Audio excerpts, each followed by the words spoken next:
There is a moment, somewhere between waking and full consciousness, when you first catch a reflection in the mirror, and in that brief instant, before the mind rushes in with its judgments and assessments, there exists a simple truth. You are looking at the largest organ of your body, a living boundary between your inner world and everything beyond it. Your skin is not merely a covering, it is a universe of communication, a frontier where roughly 2 trillion cells work in quiet coordination, regenerating themselves approximately every 28 days, speaking a language of chemistry and light that most of us have never learned to hear. And yet, what we do in the hours between one sunrise and the next, the small rituals we perform or neglect, the substances we allow to touch this barrier, the sleep we grant or deny ourselves, these seemingly insignificant choices are constantly rewriting the story that our skin tells, not just about how we appear, but about how deeply we understand the interconnected nature of health itself.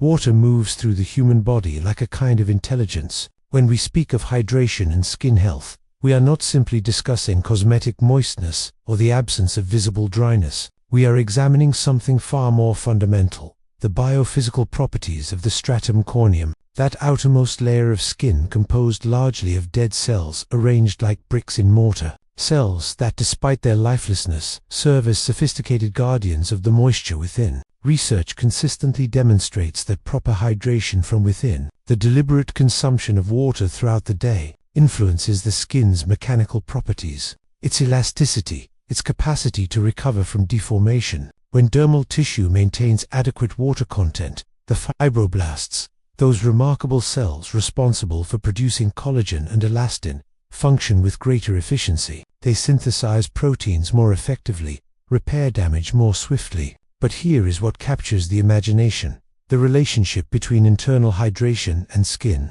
Barrier function operates by, when you drink water, you are not pouring it directly into your skin like filling a reservoir. Instead, you are maintaining blood volume and plasma osmolality, supporting the complex transport systems that deliver nutrients and oxygen to the deeper layers of epidermis, enabling those living cells in the basal layer to divide and migrate upward with the resources they require. Studies using high-frequency ultrasound and corneometry have shown measurable improvements in skin hydration parameters when subjects increase their daily water intake beyond baseline thirst-driven consumption. The skin becomes more than supple, it becomes more functionally competent, better able to prevent the entrance of irritants and allergens, more resistant to the microscopic insults that accumulate with age and exposure. And yet hydration extends beyond mere water consumption. The foods we choose contain their own waters, structured differently than what flows from a tap. Waters bound within the cellular matrices of fruits and vegetables,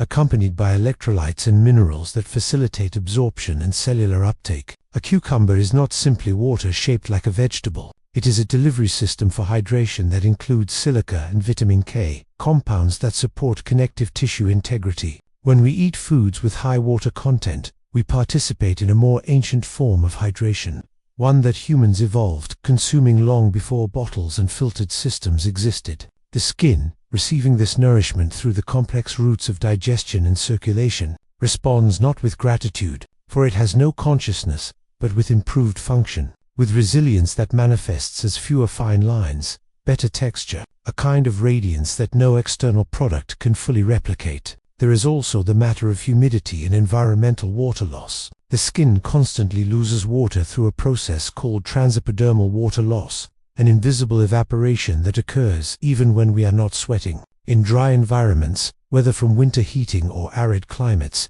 this loss accelerates, and the skin must work harder to maintain its moisture gradient. Internal hydration becomes even more critical under these conditions, as does the thoughtful use of occlusives and humectants that can slow evaporative loss and draw environmental moisture toward the skin surface. The body's thirst mechanism, while useful, often lags behind actual hydration needs, particularly as we age, and this sensing system becomes less acute. Conscious, regular water intake throughout the day, rather than sporadic large quantities, allows for more steady maintenance of the fluid balance that keeps skin plump and functional at the cellular level.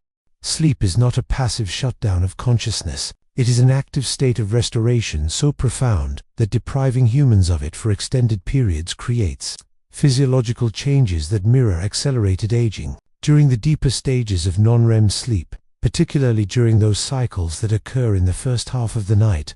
The body's production of growth hormone increases substantially. This hormone, despite its name suggesting relevance only to children and adolescents, plays essential roles throughout life in protein synthesis and tissue repair. For the skin, these nighttime hours become a period of intensified cellular division and collagen production. The fibroblasts we encountered earlier, those tireless manufacturers of the skin's structural framework, operate on circadian rhythms. They are more active during sleep, more devoted to repair than to mere maintenance. Research examining the molecular clocks within skin cells has revealed something extraordinary. Keratinocytes, the predominant cell type in the epidermis, possess their own circadian oscillators, internal timekeeping mechanisms that regulate when genes involved in DNA repair are most actively expressed. When sleep is chronically insufficient, when we override these ancient rhythms with artificial light and stimulation, we create a temporal dissonance within our tissues.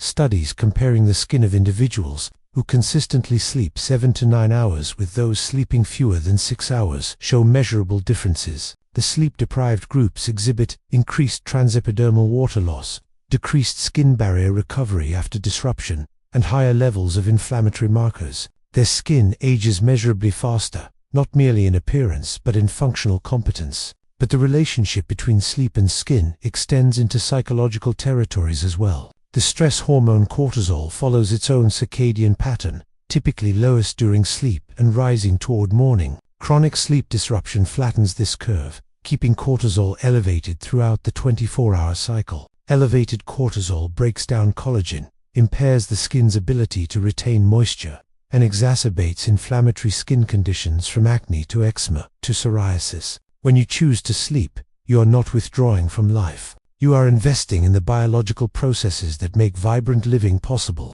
You are allowing your skin to remember its instructions, to follow the ancient programs written into its cellular machinery across millions of years of mammalian evolution. The quality of sleep matters as much as quantity. Fragmented sleep, even if technically sufficient in total hours, disrupts the normal architecture of sleep stages, shortening the duration of deep slow-wave sleep, where much of the physical restoration occurs. Environmental factors play crucial roles here. Temperature, darkness, sound, even the materials touching your skin as you rest. Cooler ambient temperatures facilitate the natural drop in core body temperature that signals sleep onset. Complete darkness allows melatonin production to rise unimpeded. This hormone serving not just as a sleep regulator, but also as a potent antioxidant that protects cells throughout the body, including skin cells, from oxidative damage. The pillow fabrics against your face for hours each night can influence skin health through friction and moisture retention,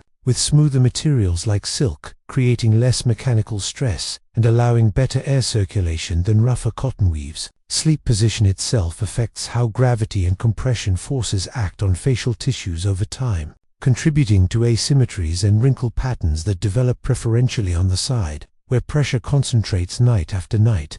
Light itself is a nutrient and simultaneously a toxin. The same electromagnetic radiation that enables vitamin D synthesis in our skin, that regulates our circadian biology, that quite literally makes vision possible, also carries the capacity for profound cellular damage. When we discuss sun protection, we are not engaging in vanity or excessive caution. We are acknowledging a fundamental biophysical reality. Ultraviolet radiation, particularly in the UVA and UVB spectrums, possesses sufficient energy to damage the molecular structure of DNA. When a photon of UV light strikes a skin cell, it can create what scientists call thymine dimers, abnormal bonds between adjacent DNA bases that distort the genetic code. Most often, sophisticated cellular repair mechanisms identify and correct these errors, but accumulation exceeds repair capacity over time, and some damaged cells escape correction, potentially initiating the cascade towards skin cancer or accelerating the visible changes we associate with fatigue. The evidence base surrounding sun protection is among the most robust in dermatological research.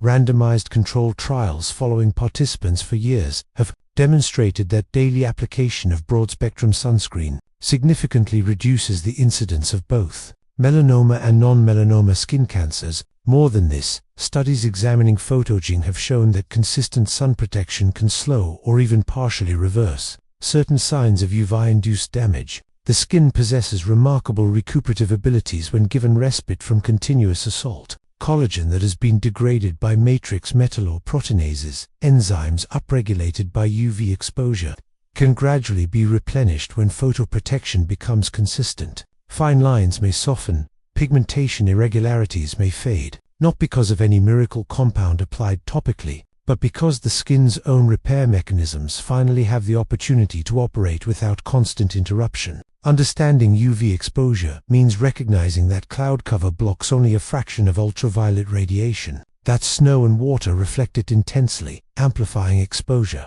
and that altitude increases UV intensity because there is less atmosphere to filter it. Your skin is not a sterile surface. It is a thriving ecosystem, home to somewhere between 100 billion and 1 trillion microorganisms representing perhaps 1,000 different species of bacteria, fungi, viruses, and even microscopic mites. This community, the skin microbiome, exists in constant negotiation with your immune system, in delicate balance between commensal organisms that provide benefits and opportunistic ones that can cause problems when equilibrium fails. Recent advances in genomic sequencing have revolutionized our understanding of this invisible world. We now know that different regions of your body harbor distinct microbial communities. The oily regions of your face support different species than the dry expanses of your forearms or the moist environments of your armpits. These microorganisms are not passive residents. They produce antimicrobial peptides that defend against pathogens. They metabolize the sebum your glands produce into fatty acids that help maintain the slightly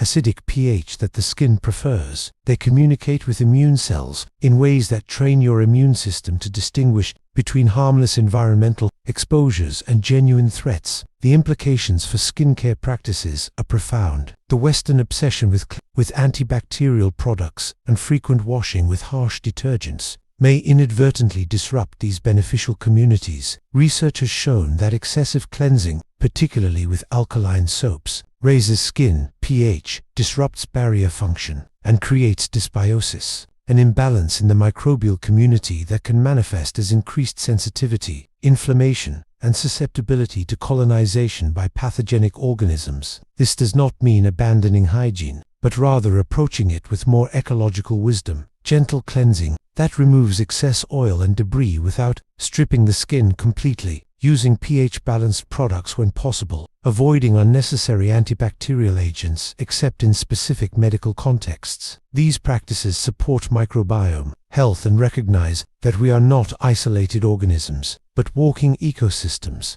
whose health depends on fostering the right invisible partnerships. Food is information. Every substance you ingest becomes part of the raw material from which your body constructs and maintains itself, including the continuous regeneration of your skin. When we examine nutrients through the lens of skin health, certain patterns emerge with remarkable consistency across research literature. Antioxidants, those compounds capable of neutralizing free radicals, the unstable molecules generated by UV exposure, pollution, inflammation, and normal metabolic processes, appear again and again as protective factors. Vitamin C is not simply an immune supporter. It serves as an essential cofactor for the enzymes that synthesize collagen, literally making possible the formation of the triple helix structure that gives this protein its strength. Without adequate vitamin C, collagen becomes defective, a fact dramatically illustrated by scurvy, where the breakdown of existing collagen leads to skin fragility and poor wound healing.